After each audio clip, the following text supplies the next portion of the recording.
2009 Wrap-Up, 2010 Predictions, Part 1. We've been trying to predict the future of the mobile phone industry for the past 5 years. Sometimes we get it spot on, sometimes we don't. But for what it's worth, this is our view of what happened during 2009 and what might happen during 2010.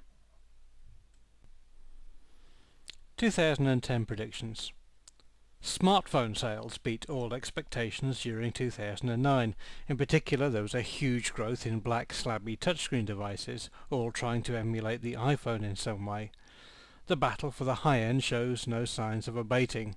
All manufacturers are keen to establish themselves as being sexy when it comes to hardware, and they're also keen to chase the high margins that these phones bring.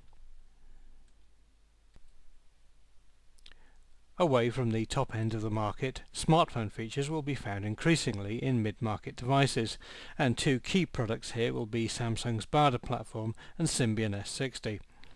However, Symbian will start to die out as an operating system for high-end devices, but it's still ideal for more run-of-the-mill handsets. By the end of 2010, we also expect to be getting close to the €100 price for the cheapest S60 touchscreen phone. GPS is everywhere these days, and with the €110 Nokia 2710 due next year, it's likely to be standard on all but the cheapest phones by the end of 2010, although basic GPS functionality will remain pretty limited for most users. However, at the high end of the market, Google's free turn-by-turn navigation, as found on the Motorola Droid, and other similar products will really start to eat into the market for standalone devices. Companies such as TomTom are looking increasingly vulnerable, and we might see some interesting strategic moves in this area. The emphasis on cameras is shifting from stills photos to video capabilities, especially as many phones can now upload clips directly to YouTube. There are still only a surprisingly small number of handsets that can boast an 8-megapixel camera or better, and although some manufacturers are bound to breach the 12-megapixel barrier, consumers will be more interested in getting HD video from their phones instead.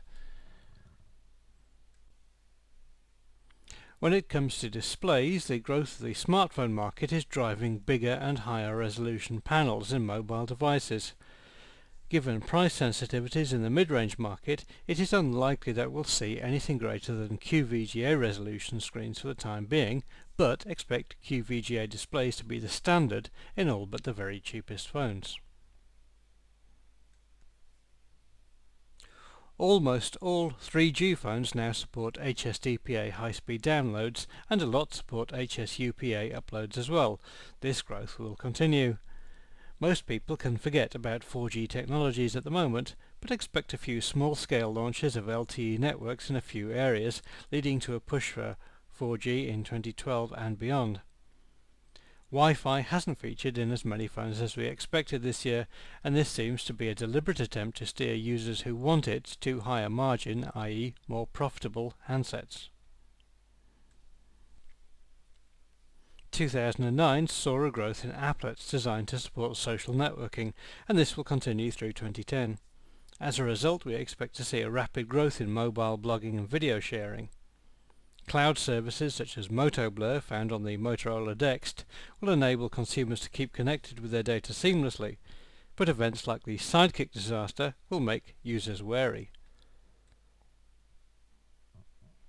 2010 will not be the year of mobile TV, despite Nokia and others producing DVB-H devices like the Nokia 5330 Mobile TV Edition, mostly down to a combination of consumer indifference and high infrastructure costs. We also do not expect to see much take-up of NFC, as found on the Nokia 6216 Classic. However, we think that 2012 will be a big growth year for NFC, as it can be used with Oyster cards and might well appeal to visitors to the London Olympics.